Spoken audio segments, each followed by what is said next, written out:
ఈడ ఊసే ఉద్యోగాలు లేవు, దిక్కు లేదు, మళ్ళీ ఏ మొహం పెట్టుకొని పోయి రేవంత్ రెడ్డి మాట్లాడడం తెలియదు. ఈయనట ఒక్క పోలీసులను కూడా పెట్టాడట ఓయూలా. మరి మొన్న జరిగిందేంది? ఎంతమంది ఆడపిల్లలను పోలీసులు బట్టలు చించి కొట్టినారు, లాఠీ చార్జ్ చేసినారు. 46 జీవో రద్దు చేస్తామని మేనిఫెస్టోలో పెట్టి ఎందుకు రద్దు చేయలే? 29 జీవో సవరిస్తామని చెప్పి ఎందుకు సవరించలే? గ్రూప్ 1 రిజల్ట్స్ విషయానికి వస్తే రిజల్ట్స్ లో ఎందుకు తారుమారు జరిగింది? ఎందుకు అవకతవకలు జరిగింది? ఇక నేను మాట్లాడినంటారు. ఈ విషయంలో కొంతమంది లీగల్ టీమును వేరే ఎక్కడికో ఎంజాయ్మెంట్కి పంపించలేదా రేవంత్ రెడ్డి? గ్రూప్ 1లో ఒకటే రూమ్ లో అందరికి సమాన మార్కులు ఎట్లొచ్చినాయి?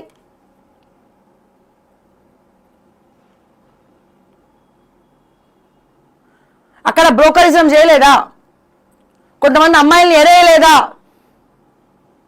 ఈ ఇష్యూలో హియరింగ్ రావద్దని చెప్పి హియరింగ్కి రాకుండా ఆపలేదా? ఇవన్నీ జరగలేదా అని చెప్పి నేను అడుగుతా ఉన్నా ముఖ్యమంత్రి రేవంత్ రెడ్డి గారిని. మా విద్యార్థుల మీద, మా నిరుద్యోగుల మీద లాఠీ చార్జ్ చేసినప్పుడు ఏమైందయ్యా? అప్పుడు చెప్పాల్సింది పోలీసులు వద్దు అని చెప్పి ఇప్పుడేదో వచ్చినోడు నీతి శక్తులు చెప్తున్నారు. ఏం చెప్తున్నాడు ఒకసారి చూద్దాం, గది కూడా చూద్దాం మనం ఏం చెప్తున్నాడు.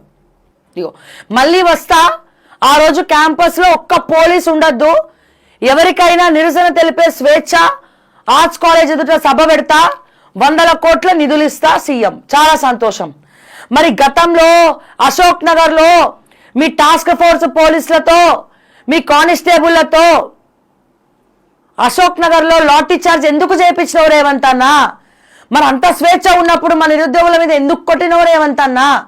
మా ఆడబిడ్డలను లారీలు ఎక్కించి, పోలీస్ వ్యాన్లు ఎక్కించి, బట్టలు చించే విధంగా, బట్టలు చించి మరి వాళ్ళని ఎక్కించే విధంగా ఎందుకు ప్రేరేపించినవు రేవంత్ అన్న?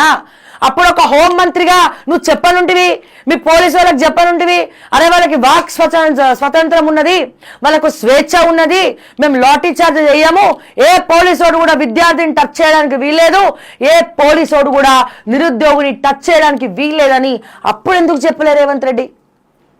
ఇప్పుడు వచ్చి డిసెంబర్లో వస్తా, నాకు డిసెంబర్ అంటే చాలా ఇష్టం. ఎందుకు ఇష్టం ఉండదు? ఆ డిసెంబర్లోనే కదా నేను ముఖ్యమంత్రిని తెచ్చుకున్నాం. మాకు మాత్రం డిసెంబర్ అంటే అస్సలు ఇష్టం లేదు.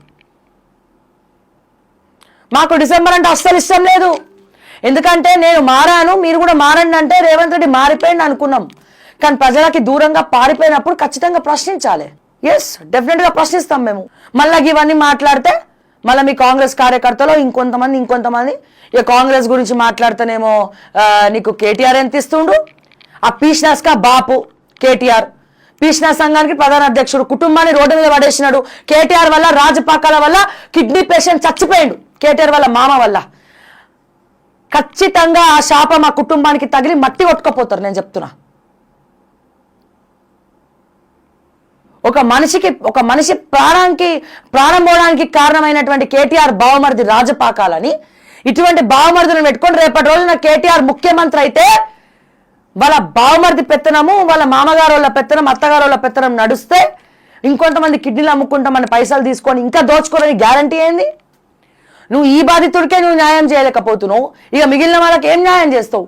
అంత పొగరేంది? ఏం చూసుకోనంత అహంకారం, ఏం చూసుకోనంత పొగరు? పైసలు ఉన్నాయనా? ఒక్క రూపాయి ఖర్చు పెట్టేది లేదు. ఇప్పుడు ఈ మధ్య ఏదో తీస్తున్నట్టు పైసలు, ఆ పైసలు కూడా ఏ లీడర్ వస్తే ఆ లీడర్ని ఖర్చు పెట్టమని చెప్తాడట. ఈయన మాత్రం తీయడు జేబులోకి వెళ్ళి. ఏ లీడర్ పోతే ఆ లీడరా అన్న నువ్వు చూసుకోవే, పైసలు ఇచ్చేసే అంటాడు. ఇట్లా మాట్లాడతారేమో కేటీఆర్ ఫండింగ్ అంటారు, ఆయన ఇచ్చింది లేదు, పెట్టింది లేదు. అట్లీస్ట్ మా ముఖం చూసే ధైర్యం కూడా లేదు, అపాయింట్మెంట్ ఇచ్చే ధైర్యం కూడా లేదు. మళ్ళీ ఇక పోనీ కాంగ్రెస్ గురించి మాట్లాడితే లేదు బీజేపీ అయితే ఇంకా చెప్పక్కర్లే. అలా కార్యకర్తలనే చక్కగా చూసుకోవడం రాదు బీజేపీకి. ఇక మాకు ఫండింగ్ ఇస్తారు, మాకు పైసలు ఇస్తారు. మరి ఎందుకు ఇంత ధైర్యం షావే అంటే ఇక రేవంత్ రెడ్డి సంగతి తెలుసు, యూట్యూబ్ ఛానల్నే దగ్గర తీస్తలేడు. నా వెనకాల ఎవరు లేరు కాబట్టి నాకు ఇంత ధైర్యం. ఎవరో ఒకరు ఉంటే ఇంకా భయపడుతుండే నేను. అసలు నా వెనకాల ఎవరు లేరు కాబట్టే ధైర్యం. ఎవరైనా ఉంటే వాళ్ళకి చెప్పినట్టు వాళ్ళ కాళ్ళ కింద చొప్పులాగా వినాలి కదా. నేను ఎవరికి ఆన్సర్ ఇచ్చే సమాధానం లేదు. ఒకవేళ నా మీద కేసులు పెడితే కనుక నేను పోయి కోర్టులో ప్రూఫ్ సబ్మిట్ చేసుకొని ప్రూవ్ చేసుకొని బయటికి వస్తా. అట్లా పోతా, ఇట్లా వస్తా. రేవంత్ రెడ్డి పోయి రాలే. సో నేను ఏం చెప్తున్నా అంటే బరాబర్ నా వెనకాల ఎవరు లేడు కాబట్టే నాకు ఈ ధైర్యం. నా వెనకాల ఎవరు లేరు కాబట్టే ఒకటి కాలి కింద చొప్పు లెక్క నేను పని చేస్తలేను కాబట్టి నాకు ఈ ధైర్యం. అర్థమైందా? బరాబర్ మాట్లాడతాం, బరాబర్ ప్రశ్నిస్తాం, ఎక్కడికక్కడ ఎండగడతాం కూడా. కేసులకి భయపడేది లేదు, ఇది గుర్తుపెట్టుకోండి. తెగించేసిన అన్నిటికీ. ఫామ్ హౌస్లో మానవ మృగాలు, మదపు టేనుగులను బంధించడానికి గోతులు తవ్వండి. మరి నువ్వేం చేస్తావు? మేము గోతులు తవ్వుతా ఉంటాము, నువ్వు పోయి సెటిల్మెంట్లు చేసుకోవాలతోటి. ఎవరికి తెలియదు ముచ్చట? ఎందుకు అరెస్ట్ చేస్తలేరు? నిజంగానే ఫామ్ హౌస్లో గున్నేనుగులు ఉండే ఫామ్ హౌస్లో మానవ మృగాలు ఉంటే మరి మానవ మృగాలను ఎందుకు పడతలేవు? మానవ మృగాలను ఎందుకు అరెస్ట్ చేస్తలేవు? సోనియా గాంధీ వద్దంటుందా? రాహుల్ గాంధీ వద్దంటుందా? లేకపోతే కవితకు వద్దంటుందా? లేకపోతే కేటీఆర్ వద్దంటుండా? మేము గోతులు తవ్వుతే ఆ గోతులలో నువ్వు పోయి పైసలు తెచ్చుకుంటావు వాళ్ళ దగ్గర. మీరు నేను కొట్టినట్టే చేస్తా, మీరు ఏడిచినట్టే చేయండి, సిండికేట్ నడుపుకుందాం. నేను మిమ్మల్ని కొట్టినట్టు చేస్తా కేటీఆర్, మీరు ఏడిచినట్టే యాక్ట్ చేయండి. ప్రజలు ఎట్లా పోతే మాకెందుకు అన్నట్టు. తెలంగాణలో అయితే ప్రజెంట్ సిండికేటే నడుస్తుంది, అందరికీ తెలుసు. చిన్న పోరగాడిని అడిగినా చెప్తారు సిండికేట్ నడుస్తుందా లేదా అనేది. రాజగోపాల్ రెడ్డి మరి ఏదో పార్టీ పెడతారట, మరి వార్త వినబడతా ఉన్నాయి. రాజగోపాల్ రెడ్డి, ఈటల రాజేందర్ కలిసి పార్టీ పెడతామని చెప్పి అంటున్నారు. తెలంగాణలో ఒక పార్టీ అయితే అవసరం ఉన్నది. అది రాజగోపాల్ రెడ్డి పెడితే ఏంది, తీన్మార్ మల్లన్న పెడితే ఏంది, ఇంకోరు పెడితే ఏంది. ఎవరు పెట్టినా, రాజగోపాల్ రెడ్డి పార్టీ పెట్టినా, తీన్మార్ మల్లన్న పార్టీ పెట్టినా, ప్రజల కోసం పనిచేస్తే వాళ్ళకి మద్దతు ఇస్తాం. లేదు మేము కూడా దొంగతనం చేయనికే వచ్చినాం, మేము కూడా పైసలు దోచుకోనికే వచ్చినాం అంటే ఖచ్చితంగా వాళ్ళని కూడా ప్రశ్నిస్తాం. అట్లా ఉన్నది పరిస్థితి. ఫామ్ హౌస్లో మానవ మృగాలు అరెస్ట్ చేయవు, మానవ మృగాలను అరెస్ట్ చేయవు, టచ్ చేయవు. దీపావళి తుస్సుబాంబు అయిపోయి మళ్ళీ దీపావళి వస్తుంది, నవంబర్ వస్తే. ఈసారి తొందరగానే వచ్చేటట్టుంది దీపావళి వస్తుంది. వినాయక చవితి పోతుంది, వినాయక చవితి పోయి దసరా వస్తుంది, దసరా పోయి దివాళి వస్తుంది, దివాళి వచ్చి మళ్ళీ డిసెంబర్ వస్తుంది. ప్రమాణ స్వీకారం చేసి 2 ఏళ్ళు అవుతుంది. మళ్ళీ ఏం చేసినావయ్యా రేవంత్ రెడ్డి అని ఇట్లా ఇంకా తిరిగి చూస్తే పైకి కిందికి ఇట్లా రౌండ్ తిరిగితే ఏం చేసిండే ఏం కనబడదు. ఏమనంటే నా బ్రాండ్, నీ బ్రాండ్ ఏంది రేవంత్ అన్న, హైడ్రా బుల్డోజర్ అయినా నీ బ్రాండ్ అంటే యంగ్ ఇండియా స్కూల్ ఓపెన్ చేస్తున్నా కదా గిదే నా బ్రాండ్ అంటావు. అలాంటి వాళ్ళు మళ్ళీ వస్తే మిమ్మల్ని ఓయూలో ఉండనియరట. ఎవరు ఉండనిస్తారు? ఇప్పుడు నువ్వేమన్నా ఉండనిస్తున్నావు ఓయూలా? నువ్వు ఉండనియవు, వాళ్ళు ఉండనియరు. లేకపోతే ఇక నెక్స్ట్ నామరూపం లేకుండానే పోతుంది ఇక బీఆర్ఎస్ పార్టీ. కేసీఆర్ ఉన్నంత కాలమే బీఆర్ఎస్, ఇది రాసి పెట్టుకోండి. కేసీఆర్ ముఖం చూసి కేసీఆర్ కోసం ఓట్లేస్తాం తెలంగాణ ప్రజలం. కానీ కేసీఆర్ లేకపోతే కథం ఇక పార్టీ. ఇది జగమెరిగినటువంటి సత్యం. ఇది ప్రపంచంలో అత్యున్నత వర్సిటీలు ఒకటిగా ఓయూను నిలుపుతాం. ఎవడో కట్టింది కూలింది, 1,00,000 కోట్లు గంగలో పోయినాయి. విద్యార్థుల కోసం 1000 కోట్లు ఖర్చు పెడితే పోయేదేముంది? అబద్ధాలు సంఘాలు చెప్పే మాటలు నమ్మద్దు.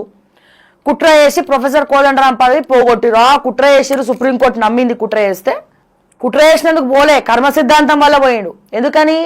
కోదండరాం సార్ లాంటి వ్యక్తులు తెలంగాణ కోసం కొట్లాడి ఈ ఏజ్లో హుందాతనంతో ఎమ్మెల్సీ పదవి వచ్చిన తర్వాత అట్లీస్ట్ 40 విద్యార్థుల మీద ఎందుకయ్యా లాఠీ చార్జ్ చేసావు రేవంత్ అని నీలాంటి వాడిని క్వశ్చన్ చేయలే. అందశ్రీ గారికి ఏమైందో తెలియదు, ఇష్టం వచ్చినట్టు నేను పొగుడుతూ ఉన్నాడు, భజన చేస్తూ ఉన్నాడు. ఎందుకు చేస్తుండో అర్థం కావట్లేదు మాకు. భజన ఎట్లా ఉందంటే వీళ్ళు కక్ష కట్టి కేసీఆర్ ఎట్లనైనా సరే గద్ద దింపాలని కక్ష కట్టినట్టే ఉంది తప్ప ప్రజల కోసం కొట్లాడడం, ప్రజల కోసం పోరాడే వ్యక్తుల్లాగా వీళ్ళు కనబడతలేరు. ఎందుకని ఇంత పెద్ద మాట అన్నావు శ్రావ్య అంటే, ఇప్పుడు నిజంగా ప్రజల కోసం పోరాడేటోడు ప్రభుత్వంతో కొట్లాడాలి. ప్రతిసారి ప్రశ్నించే గొంతుగానే ఏ పార్టీ అధికారంలో ఉన్నా ప్రశ్నించాలి, ఏ పార్టీ అధికారంలో ఉన్నా మాట్లాడాలి, ఏ పార్టీ అధికారంలో ఉన్న ప్రజల గురించి, ప్రజా సంక్షేమాల గురించి ఖచ్చితంగా ప్రశ్నించాలి, ప్రశ్నించే గొంతుకగా మారాలి. కానీ వీళ్ళేం చేశారు? కోదండరాం కానీ, లేకపోతే కోదండరాం సార్ కానీ, అందశ్రీ సార్ లాంటి వాళ్ళు కానీ ఏం చేసినారు? బీఆర్ఎస్ హయాంలోనే ప్రశ్నిస్తున్నారు కానీ కాంగ్రెస్లో మాత్రం సైలెంట్ మౌనం పాటిస్తున్నారు. అట్లీస్ట్ మా విద్యార్థుల మీద, నిరుద్యోగుల మీద లాఠీ చార్జ్ చేస్తుంటే కూడా, జీవోలు రద్దు చేయకుంటే కూడా వీళ్ళు మాట్లాడతలేరు. మరి యాక్టింగ్ కాకపోతే ఏమనుకోవాలి? 15 రోజులు మళ్ళీ ఆయన్ని ఎమ్మెల్సీ చేస్తాం, ఎవడు అడ్డొస్తాడో చూస్తాం. ఉస్మానియా యూనివర్సిటీలో సీఎం రేవంత్ రెడ్డి అబద్ధాల సంఘాలకు తండ్రి కొడుకులు అధ్యక్షులుగా ఉంటారు. ఆ సంఘం చెప్పే అబద్ధాలను మీరు నమ్మకండి. సెంట్రల్ యూనివర్సిటీలో ఏనుగులు, సింహాలు ఉన్నాయని, వాటిని మేము చంపుతున్నామని, ఏఐని ఉపయోగించి సోషల్ మీడియాలో పెట్టారు.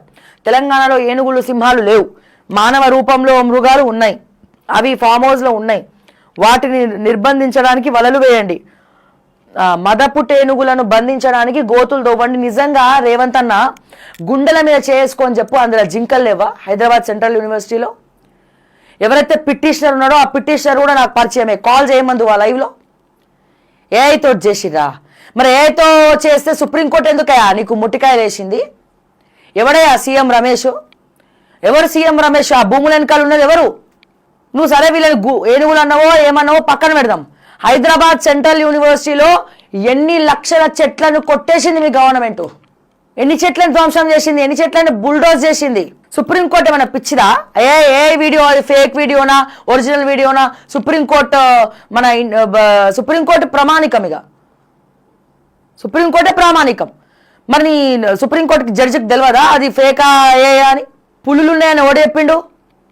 మేము చెప్పినాము హైదరాబాద్ సెంట్రల్ యూనివర్సిటీలో పులులు ఉన్నాయి, సింహాలు ఉన్నాయని. జింకలు ఉన్నాయి, జింకలు ఉన్నాయి. మీరు చంపింది ఎవరు? నీ జింకల్ని గూగుల్తో పాటు పింగ్ చేసిరు కదా లొకేషన్ కూడా, ఎక్కడ ఏ ప్లేస్లో చనిపోయింది అనేది. నీకు అయోధ్య రెడ్డి లాంటి వాడు తప్పుడు సలహాలు ఇచ్చి తప్పుడు మొత్తం ప్రపగండా వేసి చూపిస్తే మాకేమెరక? వాస్తవాలు ఏందో తెలుసుకోండి వచ్చి. మీ మీనాక్షి నటరాజన్ కూడా అడుగు చెప్తుంది, అందులో ఏమున్నాయో ఎంక్వైరీ చేసుకున్నారు కదా వాళ్ళు.